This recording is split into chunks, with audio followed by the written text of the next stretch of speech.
মুখত আল্লাহু ধন্নি দি একাংশ লোক সেইদিনা নামাজ পঢ়ি বাহিৰে বাহিৰে ওলাই আহিছিল হিন্দুসকলক হত্যা কৰিবৰ বাবে। হিন্দুসকলৰ তেজেৰে সেইদিনা গোটেই চহৰখন ৰঙা হৈ পৰিছিল।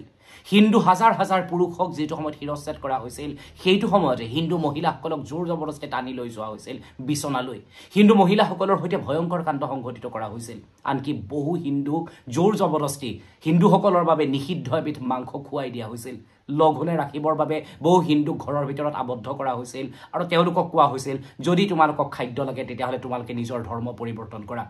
হাজাৰ হাজাৰ হিন্দুৰ সৈতে অতি ভয়ংকৰ কাণ্ড সংঘটিত হৈছিল আমাৰ দেশ ভাৰতবৰ্ষতে। আমাৰ দেশ ভাৰতবৰ্ষত একাংশ লোকে সেইদিনা নামাজ পঢ়ি উঠি আৰু পবিত্ৰ ৰমজান মাহৰ শুকুৰবাৰটোত অতি ভয়ংকৰ কাণ্ড সংঘটিত কৰিছিল হাজাৰ হাজাৰ হিন্দুৰ সৈতে। হিন্দুসকলক নিশেষ কৰি দিয়াৰ ষড়যন্ত্ৰ ৰচনা কৰি হৈছিল এইসকল লোকৰ দ্বাৰা। ভাৰতবৰ্ষ স্বাধীন হ'বৰ বাবে আৰু মাজত মাত্ৰ এটা বছৰ। এনেকুৱাই আগষ্ট মাহ 16 আগষ্ট 1946 ডাইৰেক্ট একশ্যন ডে ঘোষণা কৰিছিল আলী জিন্নাই। আৰু আলী জিন্নাই ডাইৰেক্ট একশ্যন ডে ঘোষণা কৰাৰ পিছত ভাৰতবৰ্ষৰ হিন্দুসকলৰ সৈতে কেনে কাণ্ড সংঘটিত কৰিছিল একাংশ লোকে। তেওঁলোক এটাই শব্দ শুনিবলৈ পোৱা গৈছিল বা এটাই ধ্বনি শুনিবলৈ পোৱা গৈছিল, আল্লাহু আকবৰ ধ্বনি। আৰু লগতে তেওঁলোকে কাফিৰক শেষ কৰিবৰ বাবে একেলগে ওলাই আহিছিল। কাফিৰ অৰ্থাৎ যিসকলে ইছলামক নামানে। 1946 16 আগষ্টত কেনেদৰে এই ঘটনা সংঘটিত হৈছিল সেই বিষয়ে জানিবৰ বাবে মই ভাবোঁ যে আপোনালোক সকলোৱে ইতিহাসৰ কিছু পৃষ্ঠা সন্দৰ্ভত জনাটো দৰকাৰ। মই জানো যে ভাৰতবৰ্ষৰ অধিকাংশ মানুহে ইতিহাসৰ এইসমূহ পৃষ্ঠা কম বেছি পৰিমাণে জানে, কিন্তু এই দিনটোলৈ এই ইতিহাসৰ পৃষ্ঠাৰ অন্য পৃষ্ঠাসমূহে কেনেদৰে প্ৰভাৱ পেলাইছিল আপুনি জনাটো দৰকাৰ। প্ৰতিগৰাকী ভাৰতীয়ই জনাটো দৰকাৰ, যিহেতু পাঠ্যপুথিত এনেধৰণৰ বিষয়সমূহ আমাক বহু সময়ত অধ্যয়ন কৰোৱা নহয়, কিন্তু আজিৰ ভাৰতীয়ই অন্ততঃ জনাটো দৰকাৰ যে কি হৈছিলে 1946 16 আগষ্টত। জানিবৰ বাবে আপুনি উভতি যাব লাগিব চিপাহী বিদ্ৰোহৰ সময়লৈ। চিপাহী বিদ্ৰোহ যেতিয়া ব্ৰিটিছে দেখিছিলে, তেতিয়া ব্ৰিটিছে এটা কথা খুব ভালদৰে গম পাইছিলে যে ভাৰতবৰ্ষৰ যদি হিন্দু আৰু মুছলমান এক হৈ থাকে তেতিয়াহ'লে তেওঁলোকে ইয়াতে আৰু বেছি দিন শাসন কৰিব নোৱাৰিব। গতিকে হিন্দু আৰু মুছলমানৰ মাজত ডিভাইড কৰি ৰুল কৰিবৰ বাবে তেওঁলোকে ব্যৱস্থা হাতত ল'লে। আৰু ইয়াৰ পূৰ্ণ প্ৰতিফলন দেখিবলৈ পোৱা গ'ল যেতিয়া লৰ্ড কাৰ্জন ভাৰতলৈ আহিল। লৰ্ড কাৰ্জন ভাৰতলৈ আহিল আৰু লৰ্ড কাৰ্জন ভাৰতলৈ আহিয়ে ভাৰতবৰ্ষৰ বংগক তেওঁ বিভাজন কৰিলে। 1905 চনত লৰ্ড কাৰ্জনে বংগ ভংগ কৰিলে। তেওঁ ক'লে যে বংগখন বহু ডাঙৰ, গতিকে শাসন কৰিবৰ বাবে অসুবিধা হয় আৰু সেইবাবে তেওঁ ভংগ কৰিছে। কিন্তু ইয়াৰ প্ৰকৃত কাৰণ আপুনি যদি জানিব বিচাৰে তেতিয়াহ'লে আপুনি ইতিহাসবিদসকলক যদি সোধে তেতিয়াহ'লে তেওঁলোকে ক'ব যে বংগত হিন্দু আৰু মুছলমানক ভাগ ভাগ কৰিবৰ বাবে আচলতে বংগ বিভাজন কৰা হৈছিল। বংগ বিভাজন কৰাৰ এটা বছৰ পিছতেই ঢাকা ইউনিভাৰ্চিটিত এখন বিশেষ সভা অনুষ্ঠিত হৈছিল। ঢাকা ইউনিভাৰ্চিটিৰ এই বিশেষ সভাখনত কেৱল মুছলমান সম্প্ৰদায়ৰ শিক্ষিত লোক কিছু উপস্থিত আছিল। কাৰণ তেওঁলোকে ভাবি লৈছিল যে হিন্দুসকলৰ সুৰক্ষাৰ বাবেহে কংগ্ৰেছে কাম কৰে, কংগ্ৰেছক সম্পূৰ্ণৰূপে হিন্দুৰ সুৰক্ষাৰ এটা দল বুলি ভাবি লৈছিল এইসকল লোকে। আৰু সেইবাবে মুছলমানৰ সুৰক্ষাৰ বাবে তেওঁলোকে এটা দলৰ গঠন কৰিছিল আৰু সেইটোৱে হৈছে মুছলিম লীগ। মুছলিম লীগৰ গঠন কৰা হ'ল 1906 চনত। আৰু তাৰ এটা বছৰ পিছতে আপুনি মই সকলোৱে জানো যে জাতীয় কংগ্ৰেছত দুটা ভাগৰ সৃষ্টি হ'ল, চৰমপন্থা আৰু নৰমপন্থা। জাতীয় কংগ্ৰেছৰ চৰমপন্থাৰ লোকসকলক খেদি খেদি বিচাৰি বিচাৰি ব্ৰিটিছে গ্ৰেপ্তাৰ কৰিছিল, আটক কৰিছিল, বহুত শাস্তি দিছিল, সেইবোৰ আমি জানো। আৰু তাৰপিছতে 1916 চনত লক্ষ্ণৌ যি অধিৱেশন হৈছিল, লক্ষ্ণৌৰ অধিৱেশনৰ সময়ত চৰমপন্থা আৰু নৰমপন্থা এক হৈছিল। এই সময়খিনিলৈকে মুছলিম লীগ আৰু কংগ্ৰেছে একেলগেই বহু কাম কৰিছিল। সময় আগবাঢ়ি গৈ আছে, তাৰপিছত সময় আগবাঢ়ি গৈ থকাৰ পিছত জালিয়ানাৱাগৰ সেই ভয়ংকৰ হত্যাকাণ্ডৰ বিষয়ে আপুনি জানে। সেইটো সময়ত মুছলমান আৰু হিন্দুৱে একলগ হৈ প্ৰতিবাদ কৰিছিল, সেইটোও আপুনি জানে। অৱশ্যে মুছলিম লীগ লাহে লাহে লাহে লাহে এই হিন্দুসকলৰ পৰা বা মুছলিম লীগ লাহে লাহে লাহে লাহে কংগ্ৰেছৰ পৰা ফালৰি কাটিবলৈ আৰম্ভ কৰিছিল। লাহে লাহে তেওঁলোকৰ ভিতৰত এখন নতুন দেশৰ সৃষ্টিৰ কথা ভিতৰত চৰ্চা হ'বলৈ আৰম্ভ কৰিছিল। সেইটো সময়ত কিন্তু মই পুনৰ কৈছোঁ, এইটো সময়লৈকে আলী জিন্না, যি আলী জিন্নাক আমি গোড়া আলী জিন্না দেখা পাইছোঁ, কেৱল ইছলামৰ হকৰ সৈতে মাত মতা, সেই সময়লৈকে কিন্তু আলী জিন্না কিছু ক্ষেত্ৰত দেখিবলৈ পোৱা গৈছিল নিৰপেক্ষ আছিল। তেওঁ হিন্দু মুছলমানৰ সুৰক্ষাৰ কথা কৈছিল। তেওঁৰ মহাত্মা গান্ধীৰ কিছুমান বিষয়ক লৈ এক বিবাদৰ সৃষ্টি হৈছিল, কংগ্ৰেছৰ কিছু বিষয়ক লৈ বিবাদৰ সৃষ্টি হৈছিল আৰু তেওঁ লণ্ডনলৈ গুচি গৈছিল। লণ্ডনৰ পৰা যেতিয়া তেওঁ উভতি আহিছিল তেতিয়া কিন্তু খুব গোড়া আৰু এজন পাকিস্তানৰ ছাপোৰ্ট, মানে এখন পাকিস্তান নতুন মুছলমানৰ দেশৰ আগ্ৰহী এজন ব্যক্তি হিচাপে উভতি আহিছিল। 1920ত আপুনি মই জানো যে অটোমান এম্পায়াৰ ভংগৰ এটা ষড়যন্ত্ৰ চলিছিল। আৰু তাৰপিছত যেতিয়া অটোমান এম্পায়াৰ ভংগ কৰা হ'ল, অটোমান এম্পায়াৰ ভংগ কৰাৰ লগতে তুৰ্কীত থকা যিটো খালিফাৰ পদ যেতিয়া ব্ৰিটিছসকলে আঁতৰাই পেলালে, সেইটো সময়ত গোটেই বিশ্বৰ মুছলমান লোকসকল একলগ হৈ ব্ৰিটিছৰ বিৰোধিতা কৰিছিল। তাৰে সুবিধা ললে মহাত্মা গান্ধীয়ে ক'লে যে মুছলমানসকলকো কংগ্ৰেছৰ এক বিশাল আন্দোলনৰ অংশ কৰি লোৱা হোক গতিকে তেওঁ আলী ব্ৰাদাৰ্ছৰ লগত লগ লাগি খিলাফত আন্দোলন আৰম্ভ কৰিলে খিলাফত আন্দোলন ভাৰতবৰ্ষত চলি থাকিল আৰু তাৰ পিছতে ভাৰতবৰ্ষত 1935 তাৰ আগত সাইমন কমিশন আহিলে 1927 সাইমন কমিশন অহাৰ পিছত 1935 গভৰ্ণমেণ্ট অফ ইণ্ডিয়া এক্ট আহিলে 1935 যেটা গভৰ্ণমেণ্ট অফ ইণ্ডিয়া এক্ট আহিলে তাৰ পিছত 1937 ইলেকশ্যন হ'ল ভাৰতবৰ্ষত এই ইলেকশ্যনত দেখিবলৈ পোৱা গ'ল যে কংগ্ৰেছে বহু আসন লাভ কৰিলে তাৰ বিপৰীতে কিন্তু মুছলিম লীগৰ আসনৰ সংখ্যা খুব কম মুছলিম লীগে কোনবোৰ ঠাইত আসন লাভ কৰিলে অৰ্থাৎ আজি যিবোৰ ঠাই পাকিস্তানৰ অধীনত আছে বা পঞ্জাবৰ অধীনত আছে সেই ঠাইবোৰত মুছলিমৰ সংখ্যা বাঢ়ি আছিল অধিক আছিল তাতে মুছলিম লীগে আসন লাভ কৰিলে আৰু আজি যিখন বাংলাদেশ আৰু তেতিয়াৰ যিখন পূব বংগ তাত মুছলিম লীগে নিজৰ চৰকাৰ গঠন কৰিবলৈ সক্ষম হ'ল আনকি আমাৰ অসমতো মুছলিম লীগৰ তেতিয়া দবদপনি আছিল আমি জানো যে সেইটো সময়ত সাদুল্লাৰ কি দবদপনি আছিল আৰু সেই সাদুল্লাৰ প্ৰভাৱতে কেনেদৰে গ্ৰ' মোৰ ফুডৰ নাম লৈ আজিৰ যিখন বাংলাদেশ আৰু তেতিয়া ভাৰতৰে অংশ আছিল মানি লৈছো ভাৰতৰে অংশ আছিল কিন্তু অসমৰ খিলঞ্জীয়া মানুহেৰে ভৰি থকা এই ৰাজ্যখনলৈ গ্ৰ' মোৰ ফুডৰ নাম লৈ কেনেদৰে সেই সকল পমুৱা মুছলমান লোকক ইয়ালৈ লৈ অহা হৈছিল ইয়াৰ উদ্দেশ্যও আছিল এদিন পাকিস্তানৰ অন্তৰ্ভুক্ত কৰা গতিকে এইবোৰ কথা কিন্তু আমাৰ ইতিহাসৰ পৃষ্ঠাত আপুনি মই জনাটো দৰকাৰ কাৰণ বৰ্তমান অসমৰ পৰিৱেশ পৰিস্থিতিৰ লগত এই সমূহ আলোচনা কৰাটো অতি বেছি প্ৰয়োজনীয় তাৰ পিছত কি হ'ল 1937 ইলেকশ্যনৰ ৰিজাল্টত আলী জিন্না এই কথাটো জানি বুজি গ'ল যে ভাৰতবৰ্ষত আচলতে মুছলমানসকলৰ হৈ যদি তেওঁ শাসন কৰিব লাগে তেতিয়াহ'লে নতুন দেশৰ প্ৰয়োজন হ'ব তেওঁ এখন নতুন দেশৰ চিন্তা সেইটো সময়ত অধিক দৃঢ়ভাৱে কৰিবলৈ আৰম্ভ কৰিলে আৰু সেইটোৱে হ'ল ল্যান্ড অফ পিয়ৰ অৰ্থাৎ পাকিস্তানৰ চৰ্চা সেইটো সময়ত চলিবলৈ আৰম্ভ কৰিলে তাৰ পিছতে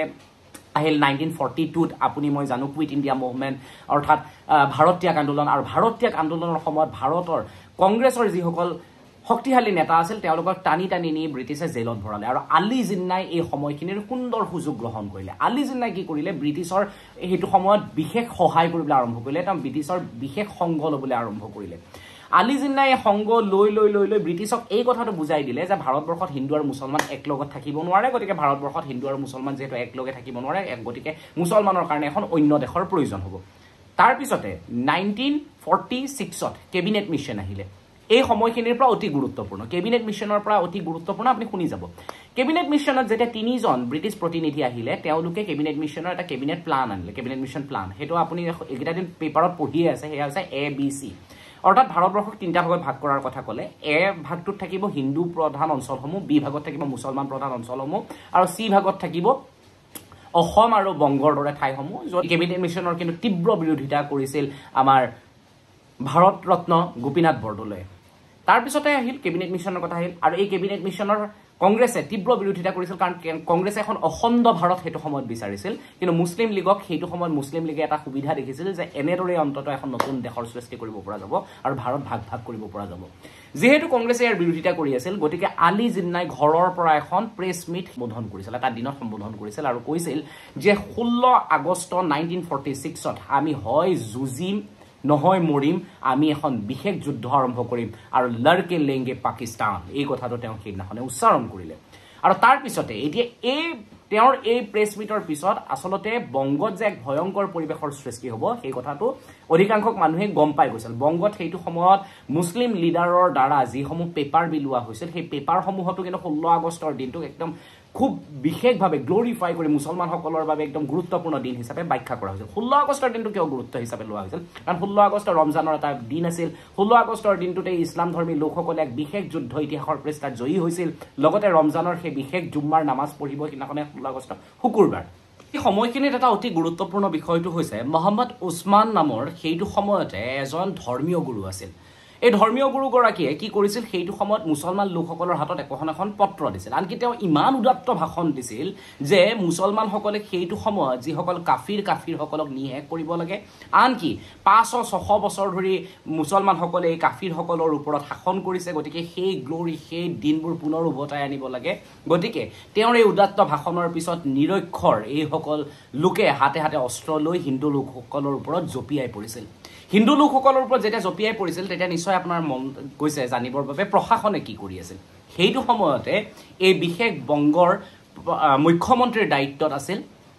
সুৰাৱৰ্ডি হুছেইন সুৰাৱৰ্ডি মুছলিম লীগৰ এগৰাকী নেতা আছিল হুছেইন সুৰাৱৰ্ডিয়ে কি কৰিছিল সেইটো সময়ত পুলিচে যাতে কোনো ধৰণৰ ব্যৱস্থা গ্ৰহণ নকৰে তাৰ বাবে এখন বিশেষ আৰক্ষী থানাত তেওঁ বহি লৈছিল আৰু কৈছিল পুলিচক একো একশ্যন নলবৰ বাবে তেওঁৰ চকুৰ সন্মুখতে হাজাৰ হাজাৰ হিন্দু লোকক অত্যাচাৰ কৰা হৈছিল হিন্দু লোকসকলৰ প্ৰাণ লোৱা হৈছিল আৰু এগৰাকী মুখ্যমন্ত্ৰী হিচাপে তেওঁ মনে মনে বহি সমগ্ৰ দৃশ্য চাই আছিল যিসকলে কয় যে সেই সময়ত মানে খুব বেছি উদাৰতা দেখুওৱা নেতা আছিল এইসকলে আছিল সেই সময়ৰ খুব বেছি এটা বিশেষ সম্প্ৰদায়ৰ ক্ষেত্ৰত উদাৰতা দেখুওৱা নেতা তাৰপিছত বহু হিন্দুৱে সেই ঠাইৰ পৰা পলায়ন কৰিবলগীয়া হৈছিল হিন্দুসকলৰ ওপৰত এই ভয়ংকৰ অত্যাচাৰ যেটো সময়ত চলি আছিল বহু লোকে হয়তো গমেই পোৱা নাছিল কাৰণ সেইটো সময়ত আজিৰ দৰে মোবাইল নাছিল সেইটো সময়ত আজিৰ দৰে লগে লগে খবৰটো গোটেই চাৰিওফালে বিয়পি পৰিব তেনেকুৱা নাছিল গতিকে হিন্দুসকলৰ ওপৰত অতি ভয়ংকৰ অত্যাচাৰ চলি আছিল আৰক্ষীয়ে কোনো ধৰণৰ ব্যৱস্থা লোৱা নাছিল আৰু ইয়াৰ পিছত হিন্দুসকলৰ ৰক্ষাৰ বাবে এজন বিশেষ ব্যক্তি ওলাই আহিছিল আৰু তেওঁৰ নাম হৈছে গোপাল পাঠা গোপাল পাঠাই হাতত অস্ত্ৰ লৈ হিন্দুসকলক এক কৰিছিল আৰু কৈছিল যদি জিয়াই থাকিব লাগে তেতিয়ালে সংগ্ৰাম কৰিব লাগিব কাৰণ সেই সময়ত হিন্দুসকল সঁচাকৈ খতৰেমে আছিল আৰু হিন্দুসকলক এই বিশেষ ভয়ংকৰ পৰিৱেশ পৰিস্থিতিৰ পৰা মুক্ত কৰাই নহয় বংগক অৰ্থাৎ বৰ্তমানৰ যিখন পশ্চিম বংগ সেই পশ্চিম বংগক এই সকল দানৱৰ পৰা ৰক্ষা কৰাৰ ক্ষেত্ৰত গোপাল পাঠাৰ অৱদান অন্তত কোনো গৰাকী ভাৰতীয়ই পাহৰিব নালাগে এই ঘটনাৰ পিছতে নোয়াখালীটো অতি ভয়ংকৰ ঘটনা সংঘটিত হৈছিল নোয়াখালীটো বাসি বাসি হিন্দুসকলৰ ওপৰত একেই অত্যাচাৰ একেই অমানৱীয় ঘটনা সংঘটিত হৈছিল আজি সেই নোয়াখালী বাংলাদেশৰ এক অংশ আজিও বাংলাদেশত এনে ধৰণৰ ভয়ংকৰ পৰিৱেশ আৰু পৰিস্থিতিৰ সৃষ্টি হৈ থাকে এতিয়াও বাংলাদেশত হিন্দুসকলৰ ওপৰত নিত অত্যাচাৰ চলে আপুনি মই সকলোৱে দেখো কিন্তু সেইটো সময়ত যেতিয়া ভাৰত স্বাধীন হোৱাই নাই সেইটো সময়ত সেই একেখিনি ঠাইৰ সেইখিনি মানুহে হিন্দুসকলৰ ওপৰত কেনে ধৰণৰ অত্যাচাৰ কৰিছিল ইতিহাসৰ পৃষ্ঠাই জনাক বুজাত আমাক সহায় কৰে এই কথাবোৰ অন্তত এতিয়া ভাৰতীয়সকলে জনাটো দৰকাৰ প্ৰতিটো সম্প্ৰদায়ৰ প্ৰতিটো ধৰ্মৰ মানুহে জনাটো দৰকাৰ আজি ভাৰতৰ জনসাধাৰণে যিটো সময়ত শান্তিত জীৱন অতিবাহিত কৰি আছে সেই একেখিনি মানুহে